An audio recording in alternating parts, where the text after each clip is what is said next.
What's up, guys? As you can probably see from the title, today's video is a tutorial on overheads. We'll be covering 3 through 5 ball overheads, so no matter what level you're at, if you're just starting 3 or if you are already partway through learning 5 ball overheads, I think you'll find this video worthwhile. So first we're going to start off with technique. Technique will be largely similar for 3, 4, and 5 balls. But it's important to have the proper technique, especially when learning how to build up the patterns in order to make your practices most efficient. So then we'll talk about specifically 3, 4, and 5 balls, and then we will move into common errors while learning. Common errors might be specific to 3 balls or 4 or 5. We'll address some of those, and then finally we'll talk about corrections. Corrections are almost required when doing overheads. Even more so than normal juggling, so I've designated a section specifically for that. So let's get started.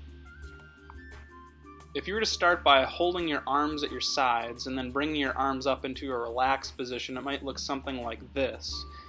Just like you would if you were going to be throwing a dart like this. But the problem is it's not very good for doing overheads. As you can see here, it's going to result in throws going too far forward or backward just due to how your arms are being held. Instead, you're going to want to flare your elbows out to the side, like you can see here, which will allow you to be able to throw from the inside of the pattern and catch on the outside of the pattern. This will feel very weird, very awkward at first, but this is the correct way to do overheads. This is the overhead throwing technique as seen from the side. There's a lot of elbow movement, and when you make the throw, your elbow is going to be moving forward, and your hand and the prop that is in your hand is going to be traveling backwards, and that's actually going to give the pattern a little bit of a front to back arc as seen from the side. If you take a closer look at the throwing position from the side, it's clear to see that you will be catching the object further back than you are throwing the object. This is a result of your body's natural anatomy and makes it easier to juggle overheads. As long as you have a solid 3-ball cascade, you should be ready to start learning 3-ball overheads. I don't recommend starting from a cold start. I think it promotes bad habits, and I think cleaner patterns develop from learning from a standard 3-ball cascade. Begin by making one setup throw, in my case with my right hand. Bring your left hand into position, into the overhead throwing position, and then make your first overhead throw with the left hand. Slowly build up your pattern over time. As you can add more catches, do so just like you would build up any other pattern. And then also I'd like to note that my first setup throw is thrown slightly rearward so that it is in position in the correct vertical plane of my overhead pattern. It's a little hard to see in the video because it faces the front, but that first setup throw is being thrown slightly backwards. The primary difference with the 4-ball pattern is that unlike 3 balls where every throw is a crossing throw, with 4 balls every throw is thrown and caught by the same hand. So your throwing motion will have to change. You'll have to, instead of make a pushing, crossing type throwing motion, you'll have to make a more circle-like self-throwing motion, as you can see here. Other than that, all of the throwing and arm position technique remains the same. With 4 balls, you'll have to make 2 setup throws in order to enter the pattern instead of just 1. Throw 2 slightly higher throws. Again, these should be traveling slightly backward into your throwing position. And then after releasing the first one, bring that first arm into the overhead position. First, practice by making 2 overhead throws and then stopping, and then build up your pattern to do flashes, and then as your pattern becomes more stable, continue adding more and more throws. With 5 balls, we're back again to a crossing pattern and have to make 3 setup throws in order to enter the pattern. Throw these 3 higher, again, slightly backward traveling setup throws, and after releasing the second one, bring that arm into position, make the third and final setup throw with the other hand, and then begin the overhead pattern. In my case, I make my first throw with my right hand, then my second with my left, bring my left arm up into the overhead throwing position, followed by my final right-handed setup throw, and then I start the overhead pattern.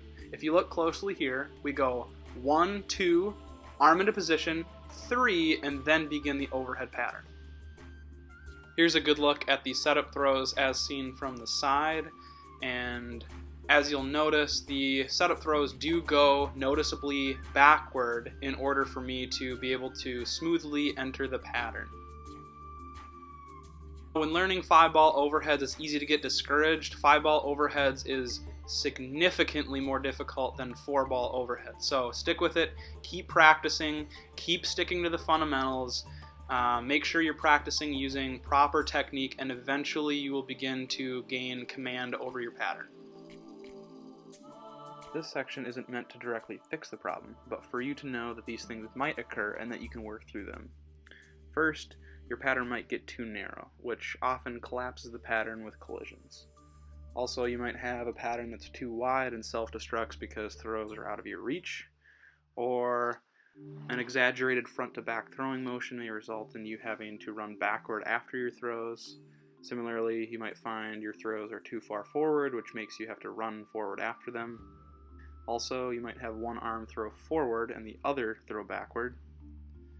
One arm, such as your stronger arm, could throw higher than the others. Or finally, you might just have throws that are going everywhere. The most important rule for making corrections is that when you have a bad throw, don't make the next throw from where you caught it, or even anywhere other than the proper throwing position. Instead, catch the bad throw, bring it back into the throwing position, and throw again. A lot of juggling tutorials recommend making perfect throws and say that you should immediately collect if they aren't perfect, but for most of us at least, that doesn't exactly happen in reality, and it is especially true of overheads, so I think that addressing the best way to make corrections is important. As you saw in the last clip, and as you'll soon find out when practicing overheads, there's a million ways to mess up the pattern, but concentrating on always making each throw from the proper throwing position will be the best way for you to make the fastest progress. If you look closely, I've made many corrections in even this video. There are many things you can do with overheads, such as site swaps, 360 connections, or mixing other types of juggling throws.